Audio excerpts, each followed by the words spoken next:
Being a startup entrepreneur is actually a very difficult position to be in. On the one hand, you have these extensive plans, strategies, and goals, and on the other hand, you're balancing big risks, risks of failing, risks of losing time and money, and sometimes the scariest of them all, the risk of losing your confidence. The good news is there have been many before you that have been in the same position as you are in today, and they have shared their biggest mistakes which they wished to have avoided when it was their time to shine. In this video, I have collected the 8 mistakes for a startup founder that I feel are the most important for you to know. Number 8, lack of planning. The development of a business strategy is essential for all enterprises. Many startups fail due to the fundamental flaws in their business strategy, and so they are vulnerable. The startup business plan works best when it's practical and based on reliable, up-to-date facts, as well as expert reports explaining future trends for the industry where your startup will be operating in. In a good business plan, I like to cover these bases: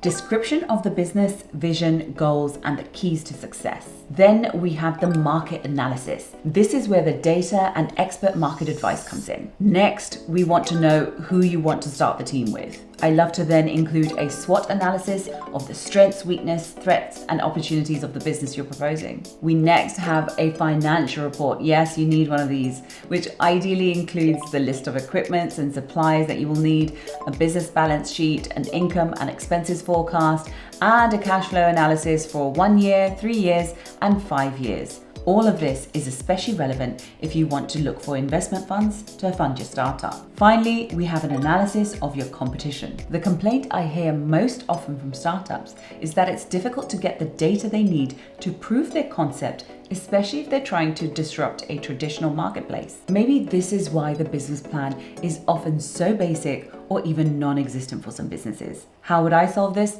Easy. One option is to create a minimum viable product that proves the concept behind your startup idea. I will definitely be uploading a video to comprehensively explain what this process is about soon. But until then, what this means is that you bootstrap a way to collect proof that the customers out there want what you're selling. This could be in the form of a landing page selling a simple version of the product which you do a day worth of advertising on Instagram for. Once you receive 5 or maybe 10 qualifying sales, you can present the data in your business plan as a proof of concept. Please note, if you have taken money from the customers during the MVP trial, you either have to provide the product as promised or refund their money immediately with an apology note. Here you have spent very little on making a landing page and a day or 2 worth of advertising. The next option is to get a mentor who has done something similar with their business. They can be listed as a consultant for the business plan, and their industry knowledge can really help anchor your business strategy because their experience will help flag up anything that they know to be worth strategizing against. A good business plan is imperative for a startup because it's a roadmap to keep you on the path and stopping your business from going off the rails. I really wouldn't sleep on this one. Number 7, choosing a market that is too small or doesn't even exist. Let's get this straight. It is possible to have a revolutionary idea, but still have a business that fails. For a startup to succeed, it needs more than a great product to sell. It needs a big enough market to sell it in. Let's look at a simple example. Imagine Dick Dastardly from the Wacky Races opened a laundry service where the laundry is picked up and dropped off back to you once it's cleaned and pressed. Dick has designed a slick app. He chooses to launch the business in a small village because the laundry premises were cheap to rent. This is where it gets problematic. The potential customer pool for Dick's new startup is too small, and unfortunately the startup failed. Now that same business idea in a bustling city would have been a totally different story. Even the most brilliant company ideas can fail if there isn't a market for what you're selling, or if the market evaporates abruptly due to economic shifts or natural calamities. Take the time to identify and observe all the goings on in your startup marketplace. It will increase your chances exponentially. Number 6, poor management. Just because you have come up with a great startup idea, it doesn't mean you are the best placed to manage the whole business. I get it. In the beginning, we all have to get our hands dirty and jump in. The thing is, there seems to be a blindness in startup entrepreneurs to self-analyze and identify the risk they themselves are to the business. It is important to understand the nature of a startup. See, the most intimate relationship is that of the product you have innovated and the customer. The business leader's job is simply to facilitate that relationship. Sometimes your skill may not be in the area of your business. Sometimes what you really bring to the table is product design skills rather than business management know-how. You don't necessarily have to hand over control of the whole business, but knowing when you need others to join the team to do what you can't is fundamental. Number 5, overexpansion. A mistake I've seen far too often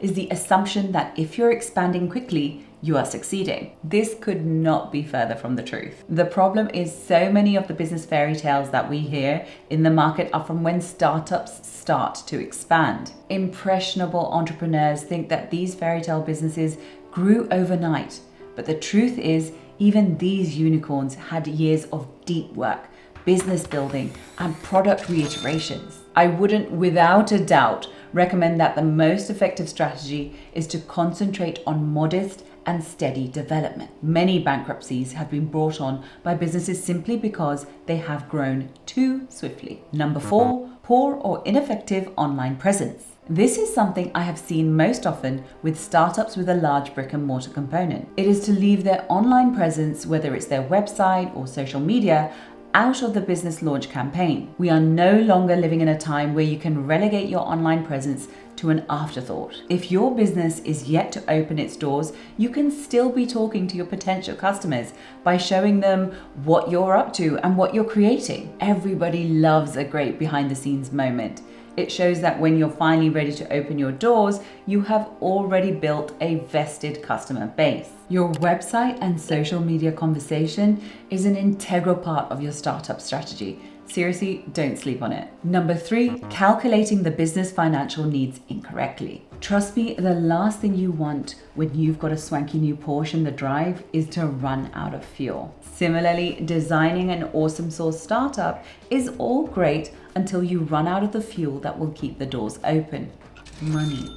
Understanding how to calculate a cash flow correctly is a skill that will take a moment to develop for sure. The main thing a properly formulated cash flow can do for you is determine the precise amount of money you will need, work out how many months you'll be able to keep your business running before you run out of money, and calculate the amount of credit you'll have access to for emergencies. Based on your calculation, you need to know when you need to trigger a cash injection, if at all, to keep the doors of your business open. You need to be able to balance getting everything you need for the business, whether they be tools or personnel, with giving the business the time to grow into itself without the pressure or the burden of high debt or investors breathing down your neck. If I was new to the startup game, paying for a professional to work out your business cash flow and maybe even teach you how to read it is worth its weight in gold. Don't skimp on this. Number 2, they don't evolve when they should. According to Shama Haiber, creator of Zen Media, it's critical to maintain objectivity and understand the industry. Don't be afraid to change your mind if your initial concept isn't taking off as you'd anticipated. She's absolutely right. It's more important to respond to what the market requires than what you wish to provide it. So when the market gives you feedback, listen. Look at YouTube, for instance. YouTube was initially intended to be used as a dating service. Once they learnt that people didn't want to date via videos, they decided to change the site to a straightforward video sharing site instead. Look at it today. If they hadn't have listened to the market feedback, they would have held themselves back from their bright and lucrative future. If you come across a challenging bump in your business pathway, accept it and deal with it as quickly as possible. Learn from your errors and make adjustments to your company's strategy accordingly. In fact, I believe it is imperative anyone in business continually gathers feedback to make adjustments to the business product line and systems. We can't get complacent or afraid of experimenting with a different way of doing things. Number 1, you're in business for the wrong reasons. It might be a bit controversial, but I believe the top reason why startups fail is when the founder starts the business for the wrong reasons. Being your own boss sounds great until you run into your first major problem. Is the primary reason for you starting the business to make money? Maybe you think that if you owned your own business, you would have more time to spend with your family. You might want to think that again. Starting a business is hard work, often harder than what you did to earn your living before, especially if you came from an office job. When times get tough, mentally, financially, spiritually, and so on, you need to be able to hold on to your resolve as to why you're in business in the first place. If your motivation is based on a shaky foundation, don't be surprised if you find yourself quitting before success has even begun. The personality profile I look for when somebody mentions they want to go into business is that the person has a genuine love for the area that their business is going to be operating in. They have drive, determination, patience, and a positive attitude. They don't get overwhelmed by failure. They thrive on independence and are skilled at taking charge when a creative or intelligent solution is needed. On top of all of this, it's really important that the person has an honest impression of the hard work and investment that the business will need from them. There are many reasons why startups may fail, but the ones mentioned in this video are no doubt the ones I have seen the most. Saying that, as much as we should be aware to the risks of our efforts, we should also mentally prepare to succeed. I have definitely seen situations where entrepreneurs have braced themselves to bat off problematic situations to such an extent that they don't even realize when they're succeeding. As with most things in life, balance is the way. If you've come across some of your own startup mistakes, please do share. As you know, sharing is caring. Until the next one, you've got this. Hi, my name's Priyanka. Did you like the video? The only way I'm going to know is if you subscribe.